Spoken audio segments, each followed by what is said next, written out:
it's not the amount of time, it's the quality of the time and the presence of your quality of time. I think that I find, which is most powerful, at least in my relationship, where I may only have a half hour to an hour of time a day, certain days, maybe right now, but my phone is not anywhere near me. I am looking in her eyes the whole time. I'm engaged, asking questions. How's your mom? How's your family? How's this? Tell me, what can I do for you? Can we play a game right now? Can we do something fun? Can we dance a little? It's the presence to the quality of time. And I'm sure the more time you have, better, but it's got to be quality time from my personal experience. Are you finding that that's what, I guess, women and men want as well when you're coaching people? Oh, these issues go both ways. Yeah. You know, men can have the same insecurities as women can in these situations. And it comes down to which partner might feel busier, which one has got more to do right now. It could be like, it's a tough situation. If one person in a relationship right now and they're living under the same roof feels like they've got tons to do and tons of purpose and tons, you know, like I can lose myself in my mission and what I'm doing right now. And their partner and be fine. And the partner has lost the job or lost this or. Right. Or I haven't figured out what my thing is yet. I don't know what, you know, you have your mission. I don't know what I'm supposed to do. I'm waiting for you to come home every day. Yeah. Right. Yeah. I'm sitting here picking random hobbies out of thin air because I feel like everyone keeps telling me now's the time to learn a hobby. So I'm like, should I learn guitar? Should I play right. Or worse, I'm on social media watching everyone else's perfect relationship and everyone else thriving, and I feel less than. Yeah, exactly. And that, by the way, that's really, we've got to be really careful of that right now. We're used to comparing ourselves to others on social media through the lens of, you know, we're seeing their highlight reel of their life, you know, oh, they're traveling now. Look at them sipping a beach on the cocktail. Look at them doing this skydive. Look at, we're seeing the highlight reel of their life. I think now we're seeing the highlight reel of people's emotions. So in quarantine, people don't have that life, right? We've not got all of these activities that we could be doing, but we're all of a sudden seeing that moment where someone's just finished their yoga workout and they post and they're like, I got this quarantine, just did my yoga, blah, blah, blah. And you're on the day. Exactly. But exactly. But you're not seeing like Matthew Hussey in the moment where he's like super grumpy and like irritable and just like, this is not my day and I'm not feeling it today and I don't want to make a video today. And I've made a point of saying things like that out loud because I think it's important that people get the full spectrum of what other people are going through. Because guess what? Other people are going to dark places. Other people are having their freakouts. Other people are having those moments of depression or deep melancholy. People are having those, but it's not necessarily the things that they're posting about, especially in the worlds that we operate in, Lewis, where there's a hell of a lot of people wanting to show how well they're doing under circumstances, how positive they're being, and so on. Yeah. What advice would you give to people that are feeling really lonely because they just went through a breakup, whether it be the end of the year or months ago, or maybe, you know, they just went through a breakup this week in the middle of quarantine and they're lonely, they're alone, they're emotionally hurt, and they're needing that kind of quick connection again. They might go back to the person because they're feeling weak and they miss that feeling of connection or love or intimacy. But they know it's not the right fit for them long term. They know, but this is in a heightened state of vulnerability for them that they go back quicker. What advice do you have to someone like that? Very hard. I have so much. Firstly, a breakup, even under normal circumstances, is a tremendously difficult thing. True.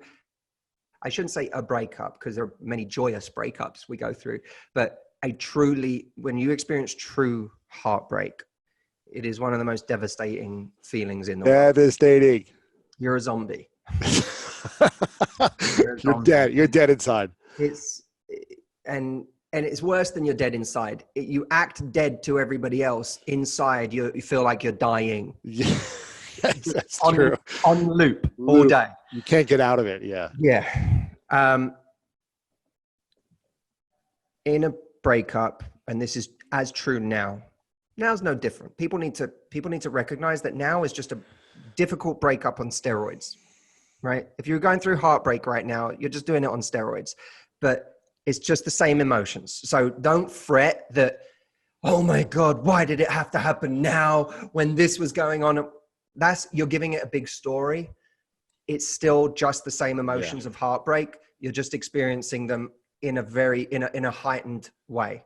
And you don't have the ability to rebound physically with that person or a new person, which we could see as a gift. Right. Why is that a gift? Because there are plenty of things, as my brother Stephen Hussey, a wonderful writer for our website, as he says, in a breakup, there are two methods of recovery. There's the athlete recovery method, and there's the hangover recovery method. You're going to like this, Lewis. Tell me. I love it. You haven't heard it before, but you're going to love it because the analogy is perfect for you. I love it. The hangover recovery method, you think about how do people deal with a hangover? They wake up, they eat greasy foods because they're like, oh, I just need something to make me feel better. They watch crap TV. They lay on the sofa. They wake up at 2 p.m. Yeah. Shut all the blinds. Don't let any light in. Eat ice cream. Essentially, they do all of these things that are temporary kind of pleasure and comfort, but ultimately are not nutritional and are not the things that are needed to get, what's needed? Massive amounts of hydration. Water. Go take a walk. Sunshine. Yeah. Right. Exercise. Get the metabolism moving again. Get that like crap out of your system. Like that's all the stuff that's needed in that moment. But it can feel harder to do the things that are actually going to get you out of it. Now look at the way an athlete recovers in an injury, right? You know better than anybody. Yeah.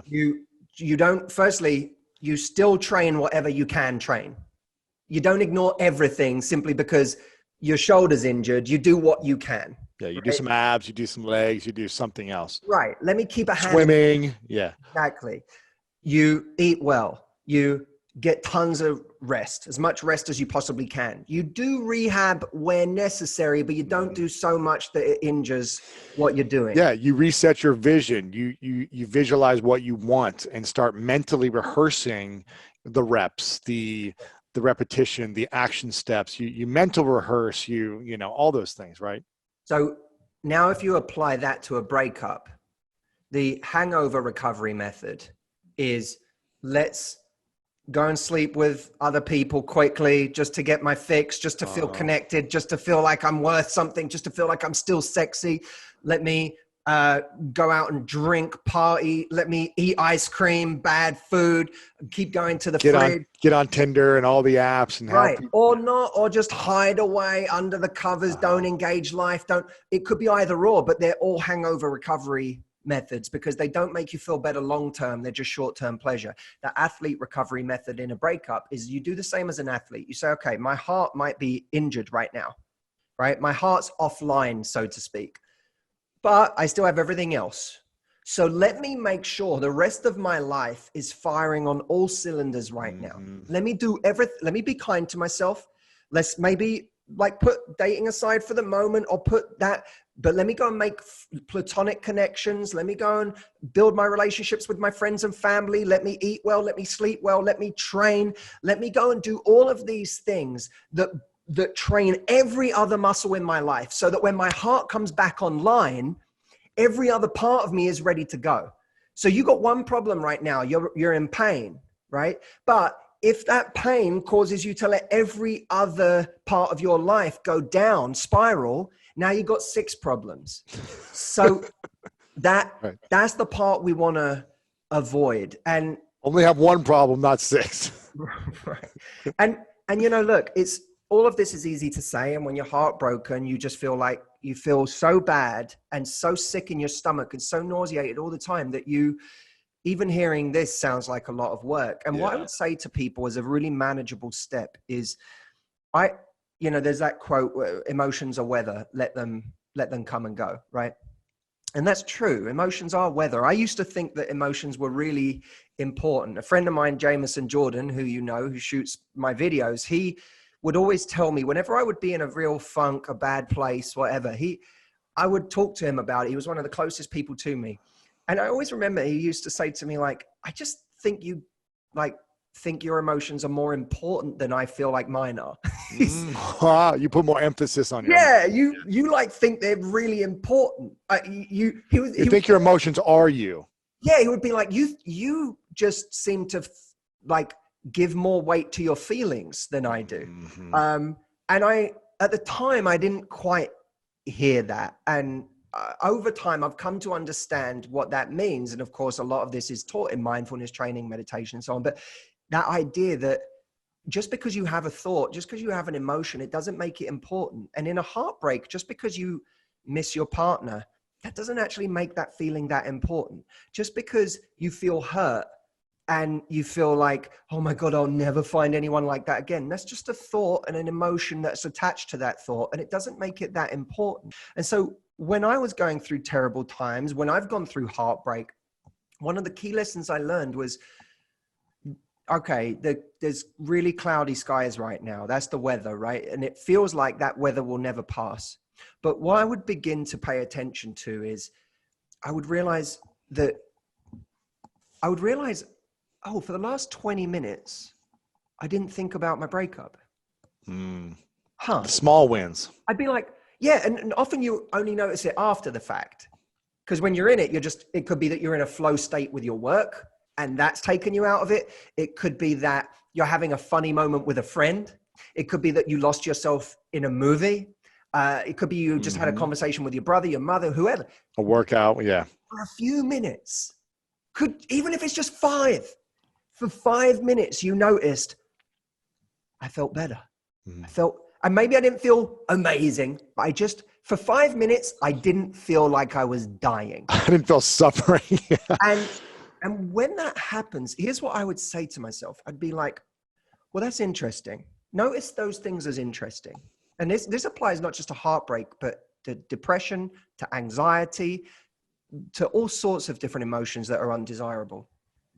When you notice that for 5 minutes of your day, you didn't feel that thing. Because here's what happens. We have our, whatever is our home, whether it's depression, heartbreak, anxiety, sadness, we have our home that we go to 90% of our day. And when we feel that, we focus on it so intensely that it becomes very difficult to get out of it because we are focused on that 90% the whole time. And what we don't acknowledge is this interesting window in the day where we didn't feel that. And that window has some clues, there's some truth often in that window, that 5% of the day where you felt all right. There's some truth there that's waiting to be discovered, enlarged, held under a microscope.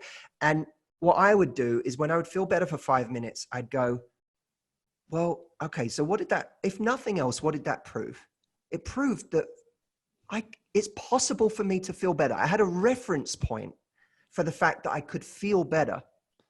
And then you go, well, if I felt better for 5 minutes, if I even felt better for a minute, let's make more of those. What was happening? How did I do it? I might not be able to get my day to the point where I even feel good for a quarter of the day right now, right? That might be an unrealistic goal. But if I had 1 good minute or 1 good hour, let me make the new goal, not to be great or to be happy or to get over this, just make more of those. Yeah. And multiply those moments, multiply those minutes into 5 and 10 and 20 minutes. Which is a manageable task. Suddenly getting over your heartbreak, you need to get over it, dude. Blah, blah, blah. That's not practical advice for someone who's going through hell. But for someone who realizes that just for 5 minutes, the clouds parted and they go, oh my God. It's like one of my favorite movies, Swingers, where Mikey is always thinking about his ex and who he left, and then now she won't come back to him 6 months ago or whatever, and he's constantly talking about it, obsessing about it, suffering in pain, and then he finally learns to just put his attention somewhere else. That's right. For a few minutes, and then put it for an hour, and then he goes on a date with someone, and then That's right. He forgot he thought about her for a day. And he was like, wow, I didn't talk about her all today, you know? Right. And And it's Lewis, like, here's what's so important about that, because what's really interesting about that movie is he begins to do these things that slowly start to create more moments of good weather in his day. He goes salsa dancing. He does this. He does activities. Yeah. Right. But what we have to be aware of, you have to respect whatever is the drug, whether it's your ex, whether it's genuinely a drug or booze, or whether it's a situation that makes you feel bad or whatever. Often when we start to create more good weather, we start to take for granted that the bad weather can't appear now. It's like, oh, I've I'm arrived. past it. Yeah. No, it could come back. A storm could come raging through again. Your ex could text you, and if you text back and start engaging, knowing what happens, that when you start in a conversation with that person again, you're going to spiral.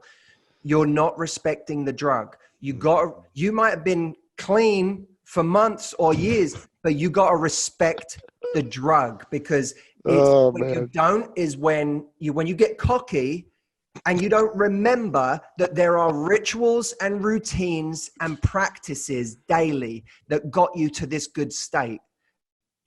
You are liable to fall back into that trap because you're blind.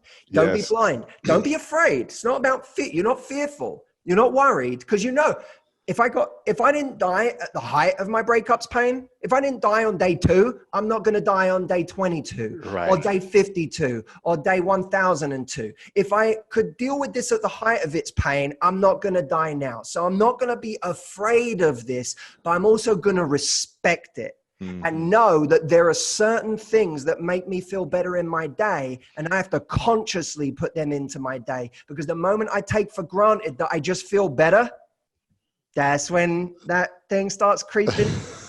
Yeah, exactly. I'm laughing so hard because we we have a mutual friend that we've been helping. I won't say his name, but we've been helping navigate certain things in their relationship. And, it just reminded me of that, of replying to people when they text you, when you think you're good. Hey, don't go back into that. Make sure you stay true to what you want, what you're committed to, by the athlete mindset of envisioning something that you want for your future, envisioning the right relationship or the better match, or, how you want to be feeling, and all those things. Right.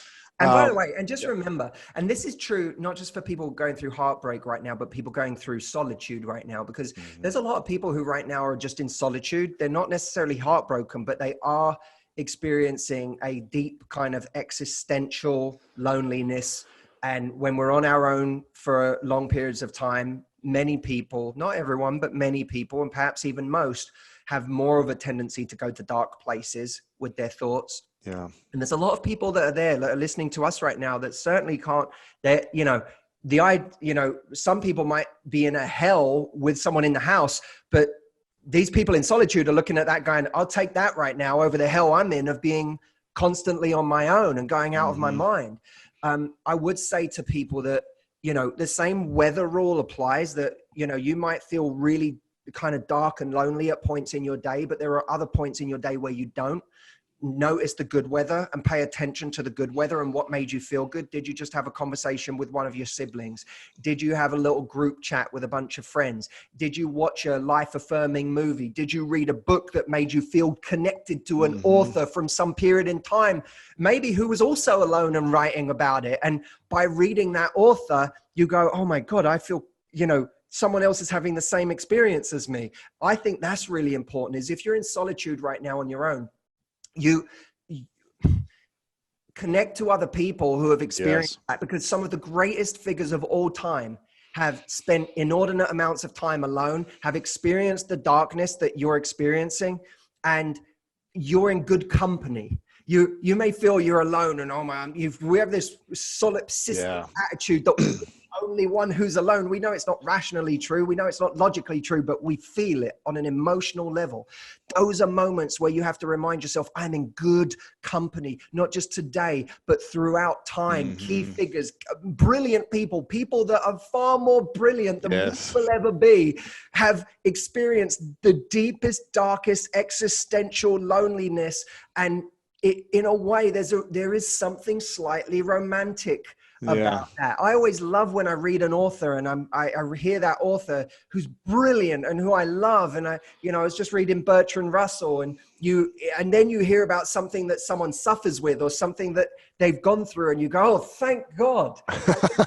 This person that I love also, suffered, grew up, also right. did this, there's that element of it that's really, really powerful. And so I think that you can adopt, yes, accept that it's difficult. It is difficult. Don't look at other people and think they're handling it so well. It is difficult. I'd call my dad at times when business was hard and business was messy and like chaotic, and I'd screwed up or I'd lost money or I'd done something.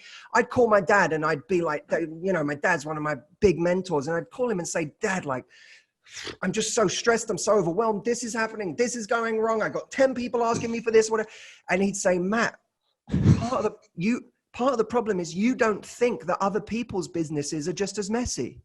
It's almost like you think that you're struggling with all these things and other people aren't. He said, Matt, I've been in business for, 40 years.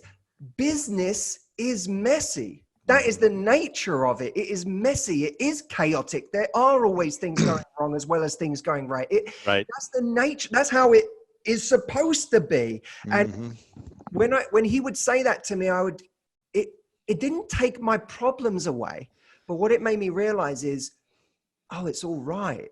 It's not, this is normal. I'm on top of my problems. I'm beating myself up and taking it personally that I'm doing a horrible job. Yeah. It's kind of like your dad and Jameson are saying the same thing. Your feelings are more important. Your mess is more important. A, don't give it so much power, and B, and don't give your feelings and emotions so much power. Not every emotion is a cue to do something. But at the same time, accept that this is your view. That, in The Road Less Traveled, M. Scott Peck talked about, I think one of the first line of his book is life is hard. And one of the things that makes life more difficult for us is that we expect it to be easy.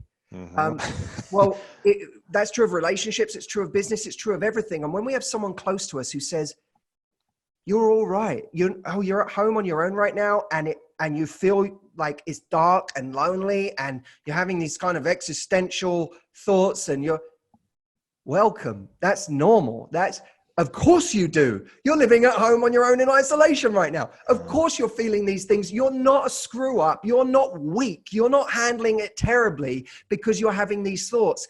That is absolutely normal. And that's what makes it heroic, is that you're having all these thoughts and you're having all these feelings, but you're in the company of wonderful people throughout history who have experienced this, who have had just as bad a time, who were dealing with it no better than you.